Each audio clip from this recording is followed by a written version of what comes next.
Two generations, one broken world. On one side, a Gen Z meme creator who laughs through chaos. On the other, a military historian who's witnessed the cost of silence. Today, they go head-to-head to answer one question. You know what's funny?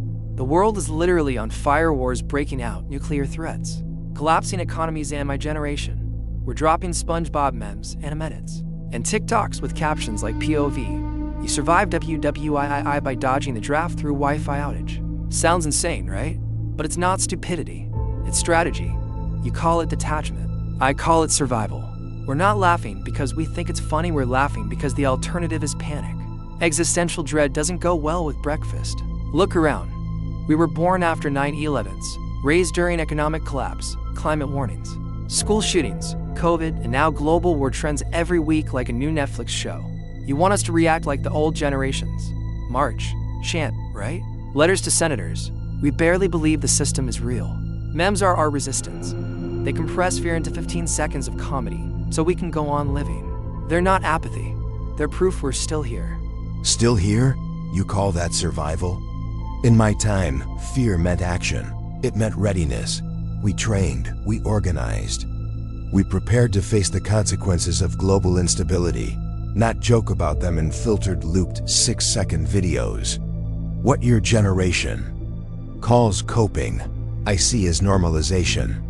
You're not resisting fear, you're becoming numb to it. You mock World War III like it's a brand collab, but real war isn't trending content. It's blood, it's chaos, it's permanent loss. And when you turn it into punchlines, you risk removing the weight of those consequences. You detach your emotions, yes, but you also disarm your responsibility. If the next generation only feels through satire, who will feel enough to stop what's coming? Who will sound the alarm? Or will you meme your way through the end of the world? Let me ask you something. When your generation was staring down the barrel of nuclear war, during the Cold War, did everyone stay serious 24/7? No. You had political cartoons, bunker jokes, anti-war protest songs. Humor has always been the language of the powerless. We just took that language and digitized it. We made it faster, global, viral. And yeah, maybe it's more chaotic now, but so is the world. You say we're numb, we're overwhelmed. You had Walter Cronkite. We have Twitter meltdowns every 5 minutes. You had headlines. We have live streams of bombings in real time while scrolling past cat videos and dating app ads. Our reality isn't segmented, it's all bleeding together. So we joke not because we don't care, but because we care so much we're drowning.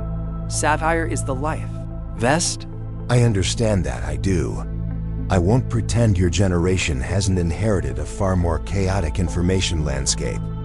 You're bombarded with trauma dressed as entertainment, tragedy mixed with comedy, collapse wrapped in aesthetic. But that's exactly why I worry.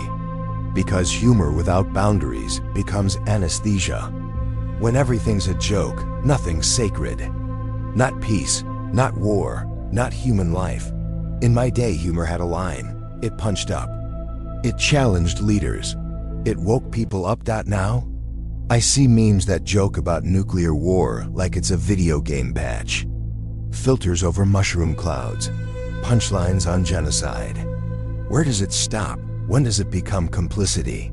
You say it's a life vest. I fear it's a blindfold. You want sacred? Try waking up every day not knowing if your city's next. Try scrolling past footage of kids just like you in Gaza, Ukraine, Iran, and then being told to stay productive, be positive, just focus on your goals. What do you do when horror becomes constant background noise? You meme it. You freeze frame the chaos and you caption it. You remix it. You give it a laugh track. Because if you didn't, you break. Your generation had distance. We don't. There's no frontline anymore, it's all in our feed, in our pocket. Every doom headline is a push notification. Every war crime has a hashtag. And guess what? Nobody in power seems to stop it. So don't lecture me about sacred. If our generation is numbing the pain with memes, maybe it's because nobody else is stopping the pain at its source. I hear the grief under your words. I do. And it terrifies me. Because what you're describing, that daily saturation of suffering, it's more than trauma. It's fragmentation. You're being asked to process global tragedy in real time. with no leadership, no guidance, no off switch. That's not a burden any generation should carry alone. But memes aren't therapy. They're not protest. They're a mirror, and sometimes that mirror distorts. When you make war humorous, you risk making it forgettable.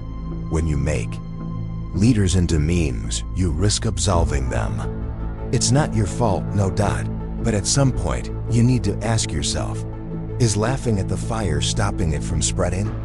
Or are you just warming your hands before the burn? You think we're warming our hands by the fire? No. We're trying to survive the smoke. Because while you debate ethics, we're living the aftermath. It's easy to preach about consequences when your generation helped build the world that's collapsing. You had decades to fix things: climate, war, inequality. You had structure, unity, slower news cycles. We inherited the ruins. And you're mad because we won't cry the way you expect us to. Our tools are different. Our culture is different. But don't mistake that for weakness. In every joke we post, there's defiance. In every dark meme, there's proof we're still aware. You say it dulls the pain, I say it reveals it, just in a language you refuse to learn. I don't refuse to learn. I refuse to surrender meaning. There's a difference, because somewhere between the irony and the sarcasm something gets lost. Horror becomes humor. Reality becomes satire. And then what? Do we mean genocide next? Do we laugh when missiles fall? Every generation finds its way to speak pain.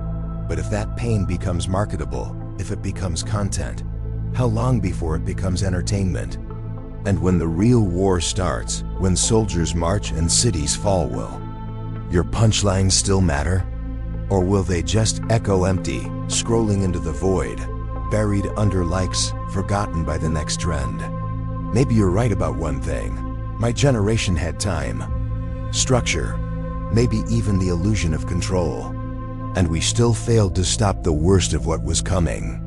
I look at your world now, and I won't lie, it frightens me.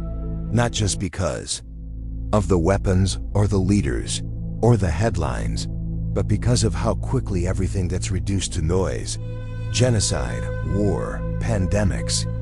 And it all becomes just another scroll, another punchline. Maybe I've judged your memes too. Harshly. Maybe they aren't a denial of reality, but a desperate way to hold on to it. But still my fear remains. If you laugh through everything, will you recognize the moment when it's time to act? We already do. You think the memes are the whole story. They're not. Behind every post, there's a conversation. Behind every ironic reel, there's a thread of pain, a call to awareness, a refusal to let fear win. We may joke online, but we protest in the streets. We post memes by day and crowdfund aid by night. The humor isn't the end, it's the spark. Because when we laugh at power, we take some of it back. When we meme war, we're not mocking the victims, we're mocking the madness. You ask if we'll act. We already are. Just not in the ways you recognize. You know what's crazy? For all our differences, we want the same thing. You want meaning. I want survival. But both of us, we want to feel like we're not powerless. Maybe your generation marched, and we meme. But behind both is the same heartbeat. Make it stop. Make it better. Make it matter. You fear the noise. I fear the silence. And maybe that's where we meet in the space between. Yes, maybe so. I've spent years studying how civilizations crumble, and what you've shown me is that humor, for your generation, isn't a distraction. It's defiance. And I can respect that. But don't let it end there. Let the laughter lead somewhere. Because when history looks back on this moment, I hope it doesn't just see viral jokes and trending hashtags. I hope it sees a generation that dared to mock the madness and then built something better out of it. You know, I lost a friend in Sarajevo. 1994. We were there to document, to witness. He was a journalist, young, idealistic. Thought his camera could change things. One morning, he went out to cover a shelling. He never came back. That night, I wrote the first article I ever hated publishing, because it meant telling the truth had cost someone their life. And now, when I see your generation putting that truth into memes, it's jarring, but maybe it's just your way of surviving what we didn't know how to. I'm sorry, and I mean that, because we forget sometimes you didn't have the tools we do. But you still stood there. You still looked war in the face and told its story. That takes something we shouldn't meme away. Maybe you didn't scroll through pain, but you lived it up close. And that deserves more than irony. It deserves memory. You know what we're really afraid of? That the world will end. Not with a bang, but with a scroll. That one day, something truly irreversible will happen and the only response will be a repost. That's why we meme, yes. But it's also why we build communities online, launch fundraisers through jokes, hide calls to action in comment sections, organize revolutions through group chats. You may not see it, but for us, the digital space is the front line. Every meme is a smoke signal. Every laugh is a refusal to go numb. And perhaps every meme is also a mirror. One that forces us to see the absurdity of war, the cruelty of power in the small, aching humanity still left under it all. I admit it, I didn't expect this debate to leave me questioning my definitions of courage, but maybe courage now looks different. Maybe it wears filters and edits and irony, but behind that, it still bleeds. It still burns. And maybe, just maybe, it still hopes. So where does this leave us? A generation raised on telegrams, debating one raised on TikToks. One generation learned to write headlines, the next learned to caption history in real time. Maybe this isn't the death of seriousness, but the evolution of it. Maybe this isn't the end of history, but the moment history becomes self-aware.